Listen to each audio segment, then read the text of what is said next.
Here's how to perfectly rank every single Transformers movie from worst to best. In honor of Transformers Rise of the Beast, aka peak releasing, I figured let's rank all the Transformers movies ahead of time and then re-rank them after I've seen Rise of the Beasts. And in the wise words of the great philosopher Sammy J. Reacts, those who make the lists are always right. In last place, we have Transformers The Last Knight. There's a reason this movie has last in the title. This just was not it. It was not it. It was not it. Did I mention it's not it? Thank God it's the shortest Transformers movie because I need to get it out of there quick. For the fourth time, the Transformers have actually been here further back in time than we even thought. I guess the wizard Merlin was a big part of the Transformers history. Prime actually went to go meet his maker and was barely in this movie. And I knew when I saw Anthony Hopkins in this movie, I was like, yeah, this is just to get it back. Because there's no way in hell he decided to do this funny ass death scene without a couple Benjamins in his pocket. In fifth place, we have Transformers Age of Extinction. And again, this movie was just not it. Frustrating thing is this movie could have been great if it wasn't like almost 3 hours long.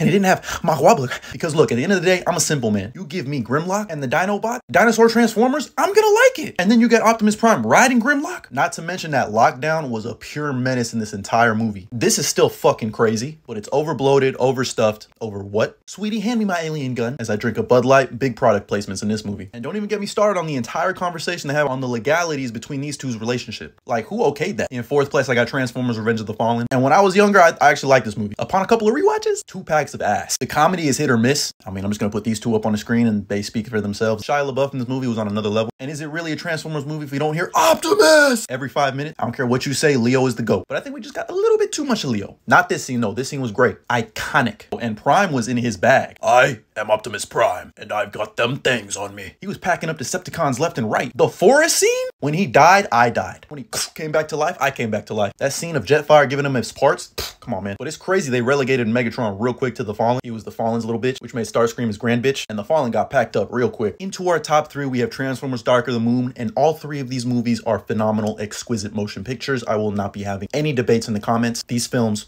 are cinema. Dark of the Moon is the greatest action movie of all time. The Transformers have been here before. You guessed it, this time on The Dark of the Moon. I'll never forget or forgive Sentinel for killing Ironhide. In his back though, hey yo, I have never felt such betrayal. This is Shia LaBeouf as Sam Witwicky at his finest. I mean, this right here is the funniest scene in cinematic motion picture film history. Shockwave and the Driller, Optimus packing up every single Decepticon and Sentinel Prime with 1 arm at the end. In second place, I got Bumblebee, which is really like E.T. and the Iron Giant had a baby that starred Haley Steinfeld. The entire opening sequence on Cybertron, this is the best that Optimus has ever looked. A peak Bumblebee design, peak. And I just love the dynamic between Haley Steinfeld and Bumblebee. They really took what made the first Transformers great and made an entire movie out of it. Did I mention this design was tough? Oh yeah, and the movie takes place in the Bay Area, greatest area in the world. But in first place, you never forget your first. The original Transformers movie from 2007 is peak cinema. It is the greatest Transformers film to ever exist. Don't care what you think. This is the movie that made Bumblebee iconic. Without this movie, we wouldn't even got the Bumblebee movie that I just mentioned. That whole relationship between Sam Witwicky and his car, who turns out to be a giant alien robot, was peak. I can't tell you how many times I got called Sam Witwicky. Our username, ladiesman217. Michael Bay laid the blueprint out perfectly in this one. Models are gonna play everyone. Scientists, everyone's gonna be sweating. Explosion. The introductions of the Autobot scene is still like one of the best scenes I've ever seen in my life. The highway fight scene, crazy that this is all practical. Those are real robots and a real truck and a real fire and real. This was also the movie that made me realize I don't just like giant robots. And I'm no longer an adolescent child. I'm a man who knows what he wants. But that's just how I would rank them. Let me know how you rank them down in the comments below. And as always, like and follow for more.